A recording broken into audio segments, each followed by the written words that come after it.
बिस्मा के शोहर से आप लोग बड़े थे, आप लोगों ने कभी खुद से बात करने की कोशिश नहीं की, उसको समझाने की कि बीवी के साथ सलूक अच्छा करो, बच्चों को वक्त दो, 2 शादियां कर लेंगे, दोनों को भी लेकर साथ चला जा सकता है। हाँ जी 3-3 4-4 बीवियां भी लोग कर लेते हैं, लेकिन उनको सही तरीके से साथ लेकर चलते हैं। ये दूसरी शादी में इतना बदल गया। कहता सी कि ਉਹ ਕਮਾਉਂਦੀ ਪਈ ਹੈ ਤੇ ਤੂੰ ਘਰ ਬੈਠੀ ਖਾਂਦੀ ਪਈ वो ਹੈ। क्या कमाती थी? ਬੇਟਾ ਸਾਨੂੰ ਇਹੀ ਕਿਹਾ ਸੀ ਕਿ ਕਲੀਨਿਕ ਤੇ ਕੰਮ ਕਰਦੀ ਪਈ ਹੈ। अच्छा ਤੇ ਪਤਾ ਨਹੀਂ ਉਹ ਕਿਹੜਾ ਕਲੀਨਿਕ ਸੀ ਜਿਹਦੇ ਵਿੱਚ ਲੱਖੋं ਰੁਪਏ ਕਮਾਉਂਦੀ ਪਈ ਸੀ। ਉਹ ਕਹਿੰਦਾ ਇਹਨੂੰ ਮੇਰੀ ਬੇਟੀ ਨੂੰ ਕਹਿ ਦਿੰਦਾ ਸੀ ਕਿ ਚਲੋ ਕਮਾਉਂਦੀ ਪਈ ਤੂੰ ਖਾਣੀ ਪਈ ਘਰ ਬਹਿ ਕੇ ਤੈਨੂੰ ਕੀ ਮਸਲਾ ਹੈ। अच्छा हाँ तो जी। उससे पहले इतने सालों से ये भी तो कमा ही रहा था। ਜਿਹੜੇ ਆਪਣੇ ਸਹੁਰੇ ਨੂੰ ਸ਼ਿਕਾਇਤ ਕਰਦੀ ਸੀ ਨਾ ਆਪਣੇ ਸਹੁਰੇ ਨੂੰ ਕਿ ਅੱਬੂ ਵੇਖ ਲਓ ਹੁਣ ਇਸ ਤਰ੍ਹਾਂ ਨਜ਼ਰ ਕਹਿੰਦਾ ਪਿਆ ਕਿ 2 ਮਹੀਨੇ ਦਾ ਮੈਨੂੰ ਟਾਈਮ ਦੇਵੋ ਮੈਂ ਛੱਡ ਦੇਵਾਂਗਾ ਉਹਨੂੰ। 2 ਮਹੀਨੇ ਗੁਜ਼ਰ ਗਏ ਨੇ ਹੁਣ ਫੇਰ ਨਹੀਂ ਇਹ ਛੱਡੀ ਇਹਨੇ ਹਜੇ ਤੱਕ। ਤੇ ਉਹ ਵੀ ਇਹੀ ਕਹਿ ਦਿੰਦਾ ਸੀ ਕਿ ਪੁੱਤਰ ਤੈਨੂੰ ਰੋਟੀ ਮਿਲਣ ਦਈ ਹੈ ਨਾ, ਤੂੰ ਖਾਣੀ ਪਈ ਨਾ ਰੋਟੀ। ਤੇ ਆਪਣੀਆਂ ਬੇਟੀਆਂ ਨੂੰ ਵੀ ਇਸ ਤਰ੍ਹਾਂ ਕਰਵਾਓ ਨਾ, ਆਪਣੀਆਂ ਵੀ ਜਵਾਈ ਤੁਹਾਡੇ 2-2 ਬੀਵੀਆਂ ਕਰਨ ਨਾ ਤੇ ਉਹ ਤੁਹਾਡੀ ਬੇਟੀਆਂ ਨੇ ਵੀ ਤਾਂ ਰੋਟੀ ਖਾਣੀ ਹੈ। ਉਹਨਾਂ ਨੂੰ ਕਿਹੜੀ ਸੋਹਰ ਦੀ ਜ਼ਰੂਰਤ ਹੋਣੀ ਹੈ? ਨਾ ਬੱਚਿਆਂ ਨੂੰ ਜ਼ਰੂਰਤ ਹੈ ਪਿਓ ਦੀ ਤੇ ਨਾ ਹੀ ਬੀਵੀ ਨੂੰ ਜ਼ਰੂਰਤ ਹੈ ਆਪਣੇ ਮੀਆਂ ਦੀ।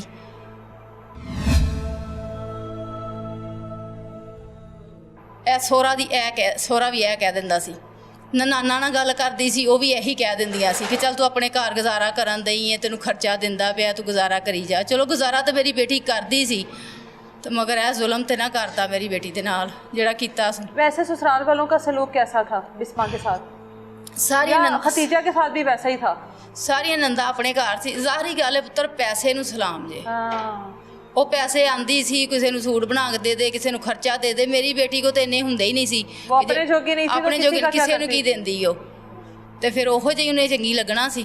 ਵੈਸੇ ਉਹ ਇੱਜ਼ਤ ਕਰਨ ਦੇ ਵਿੱਚ ਪੂਰੀ ਉਹਨਾਂ ਦੀ ਇੱਜ਼ਤ ਕਰਦੀ ਸੀ। ਜਦੋਂ ਆਂਦੀ ਸੀ ਜਿੰਨੇ ਜੋਗੀ ਹੁੰਦੀ ਸੀ, ਪਾਣੀ ਪੁੱਛਦੀ ਸੀ, ਰੋਟੀ ਪੁੱਛਦੀ ਸੀ, ਸਾਰਾ ਕੁਝ ਕਰਦੀ ਸੀ। ਵੈਸੇ ਉਹ ਕਹਿੰਦੀਆਂ ਸੀ ਕਿ ਸਾਡੀ ਭਰਜਾਈ ਚੰਗੀ ਏ, ਬੁਰਾਈ ਨਹੀਂ ਸੀ ਕਰਦੀਆਂ ਮੇਰੀ ਧੀ ਦੀ। तभी मौके पर फरार हो गई हैं। ਮੌਕੇ 'ਤੇ ਫਰਾਰ ਹੋ ਗਈ। ਹੁਣ ਸਾਨੂੰ ਪਤਾ ਚੱਲਣ ਦਾ ਜਿਹੜੀ ਕੋਲ ਦੀ ਸਲਮਾ ਨਨਾਣ ਹੈ ਨਾ ਉਹ ਵੀ ਨਾਲ ਮਲਬਸ ਹੈ।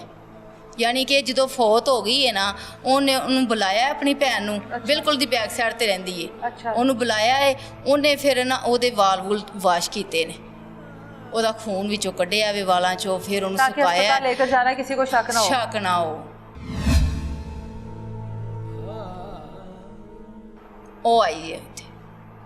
और उसके बाद तदफीन के टाइम पर भी आई है। ਹਾਂਜੀ उधर फिर रोने का ड्रामा भी करती है। ਡਰਾਮਾ ਕੀ ਹੈ?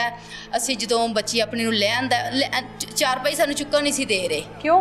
ਉਹਨਾਂ ਦੇ ਰਿਸ਼ਤੇਦਾਰ, ਉਹਦੇ ਚਾਚੇ, ਉਹਦੇ ਆਪਣੇ ਬਹਿਨੋਈ ਮੇਰੇ ਜਵਾਈ ਦੇ, ਉਹ ਕਹਿੰਦੇ ਸੀ ਕਿ ਅਸੀਂ ਕੁਰਾਨ ਚੁੱਕਣੇ ਆ, ਅਸੀਂ ਇਸ ਤਰ੍ਹਾਂ ਕਰਨੇ ਆ। ਇਸ ਤਰ੍ਹਾਂ ਦਾ ਕੋਈ ਕੰਮ ਨਹੀਂ ਕੀਤਾ ਇਹਨੇ। ਵਾਕਈ ਅਟੈਕ ਹੋਇਆ ਸਾਡੀ ਵੀ ਉਹ ਧੀ, ਅਸੀਂ ਧੀ ਕਰਕੇ ਲਿਆਂਦੀ ਏ ਤੇ ਅਸੀਂ 4 ਪਾਈ ਨਹੀਂ ਤੈਨੂੰ ਚੁੱਕਣ ਦੇਣੀ। अच्छा मतलब तदफीन करते हाँ जी। ताकि पुलिस तक ना ਪੁਲਿਸ बात जाए। ਤੱਕ ਨਾ ਬਾਜ ਜਾਏ। ਮੇਰੇ ਮੀਆਂ ਵਿਚਾਰੇ ਭਲੇ ਮਾਨਸ ਨੇ, ਅਨਪੜ੍ਹ ਜੇ ਹੈ ਨੇ। ਹਾਂ। ਦੇਹਾਤ ਚੋਂ ਅਸੀਂ ਆਏ ਆ, ਪਿੰਡ ਜਗ੍ਹਾ ਦੇ ਤੋਂ। ਅਸੀਂ ਇੱਥੇ ਨਏ ਆਏ ਸੀ, ਅਸੀਂ ਫਸ ਗਏ ਆਣ ਕੇ। ਅਸੀਂ ਇਹ ਰੈਂਟ ਤੇ ਸਾਡਾ ਘਰ ਹੈਗਾ ਤਾਂ ਅਸੀਂ ਨਏ ਆਏ ਸੀ, ਫਸ ਗਏ। ਸਾਨੂੰ ਨਹੀਂ ਸੀ ਇੰਨਾ ਪਤਾ ਕਿ ਜ਼ਾਲਮ ਲੋਕ ਨੇ। ਸਾਨੂੰ ਕਿਸੇ ਨੇ ਦੱਸਿਆ ਕਿ ਰਿਸ਼ਤਾ ਅੱਛਾ ਹੈਗਾ ਜੇ ਕਰ ਲਵੋ। ਮੈਂ ਸੋਚਿਆ ਕਿ ਚਲੋ ਮੈਂ ਰੈਂਟ ਤੇ ਆ, ਮੇਰੇ ਬੱਚੇ ਛੋਟੇ ਨੇ, ਬੇਟੀ ਵੱਡੀ ਹੈ, ਮੇਰਾ ਫਰਜ਼ ਅਦਾ ਹੋ ਜਾਵੇ। ਉਦੋਂ ਤੇ ਕਹਿੰਦੇ ਸੀ ਕਿ ਸਾਨੂੰ ਕੁਛ ਨਹੀਂ ਚਾਹੀਦਾ, ਸਾਨੂੰ ਬੇਟੀ ਚਾਹੀਦੀ ਬਸ। ਤੇ ਅਸੀਂ ਫਿਰ ਵੀ ਜਿੰਨੇ ਜੋਗੇ ਹੈ ਅਸੀਂ ਉਹਨੂੰ ਗੁਜ਼ਾਰੇ ਲਿਆ ਸਮਾਨ ਦਿੱਤਾ ਹੈ, ਸ਼ਾਦੀ ਕੀਤੀ ਹੈ, ਸਾਰਾ ਕੁਝ। मगर कोई समझ नहीं सानू आंदी भी कि तू जालमा साडे किस चीज़ का बदला लिया साडे को। ये उसके तमाम रिश्तेदार कह रहे थे हम लोग कुरान उठा लेते हैं, हाँ जी, हलफ देते हैं। हाँ जी, ये मामला। और वो आपका जो दामाद है वो भाग गया था। उस टाइम तक भाग गया था वो। अच्छा। और उसके बाद भी वो लोग कह रहे थे कि हाँ हम कुरान हलफ हाँ देते ये हैं, 4 पाई ना उठा के लेके जाए आप। ਅਸੀਂ ਫਿਰ ਉਹਨਾਂ ਨੂੰ ਇਹ ਕਿਹਾ ਕਿ ਅਸੀਂ ਤੁਹਾਡੇ ਨਾਲ ਕੋਈ ਕਾਰਵਾਈ ਨਹੀਂ ਕਰਾਂਗੇ ਤੇ ਸਾਨੂੰ 4 ਪਾਈ ਲੈ ਕੇ ਜਾਣ ਦਿਓ, ਕਿਉਂਕਿ ਸਾਡੀ ਬੇਟੀ ਖਤਮ ਹੋ ਗਈ, ਸਾਡਾ ਇੱਥੇ ਕੀ ਰਹਿ ਗਿਆ ਵੇ। ਤੇ ਅਸੀਂ ਇੱਥੇ ਨਹੀਂ ਰਹਿਣ ਦੇਣੀ। ਅਸੀਂ ਫਿਰ ਉਹ 4 ਪਾਈ ਲੈ ਆਂਦੀ ਉਹਦੀ इत्तेफाक के साथ उसके हाँ जी, साथ लड़ाई झगड़े के बगैर ऐसे उठा के यहाँ पर ले आए। उसके बाद पुलिस यहाँ पर आई है? हाँ जी, यहाँ आई है पुलिस। अच्छा। और फिर वो पोस्टमार्टम उसकी नंद, जब हम 4 पाई ले आए, उसकी नंद 1-2 आई हैं इधर। जब उन्होंने देखा कि ये कार्रवाई हो रही है तो फिर भाग गई हैं वो।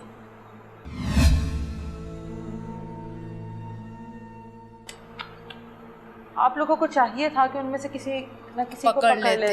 वही ना बेटा, यही को कमरे गलती में है ना, बंद कर देते। सारे लोग कि हमें जैसे यही तूने कह हमारी रहे बेटी हैं, के साथ किया, हम तेरे साथ भी यही सब यही करेंगे। हमें उस वक्त तो कोई समझ आई ही नहीं। हम बिल्कुल दिल के साफ लोग हैं, सादा लोग हैं, हमें बिल्कुल क्योंकि जब आप लोगों ने उसके ऊपर जिस्म पर तशद्दुद देखा, खून देखा, उसको उधर ही पकड़ लेते। हाँ जी, यही तो गलती हुई है हमसे। उसको भागने का मौका नहीं देना चाहिए था। हाँ जी आई वो तो उसी ठिकाने पर अपने भाग्य होगा जहाँ पर वो अपनी बीवी खतीजा के साथ होता है। हाँ जी, उसको पहले ही फरार कर चुका था। फरार कर चुका था पहले। तो अब अल्लाह के बाद आप लोगों का आसरा है हमें, अल्लाह ही है। और मरियम नवाज का है। मरियम नवाज साहबा हमें इंसाफ दिलाएं। हमारी बेटी के साथ बहुत ज़्यादा जुल्म हुआ है। जुल्म इसी वजह से हुआ है कि मेरी बेटी गरीब वालद की बेटी थी। पैसे खिलाने के लिए नहीं है। नहीं है। आप लोग इदारों को पैसे नहीं दे सकते, नहीं दे खरीद सकते, नहीं सकते। खरीद नहीं सकते। वो खरीद सकता है, वो खरीद सकता है।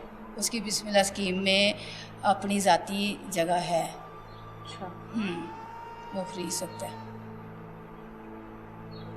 मुझे ये बताएं, अभी वो यहाँ से फरार है, पुलिस आप लोगों का साथ दे रही है, यकीन दिला रही है आप लोगों के कि हम करेंगे, आप लोगों के साथ ताउन हाँ, करेंगे? अभी तक तो यही यकीन दिला रही हैं, मगर काफ़ी दिन हो गए हैं अभी तक वो पकड़ा जिनको नहीं पकड़ा गया। वो पुलिस की हिरासत में ही है? हिरासत में ही है। ठीक है। और अभी तक बिस्मा के ससुराल वालों में से आपको कोई फ़ोन, कोई सुलह, कोई बातचीत करने की कोशिश, कोई आप लोगों से ऐसी नहीं, अभी तक कोई नहीं, कोई ऐसी चीज़ नहीं, कोई पैगाम नहीं आया नहीं उसके शोहर की जानिब से? नहीं। बिस्मा के बाकी के 2 बच्चों का नहीं पता वो किसके पास है? अपनी किसी फुफ्फो के पास शायद होंगे? वो फुफ्फो के पास ही किसी होंगे। फुफ्फो के पास दादी तो है नहीं, तो फुफ्फो के पास ही होंगे। कोई इंसाफ की अपील करना चाहती हैं इदारों से?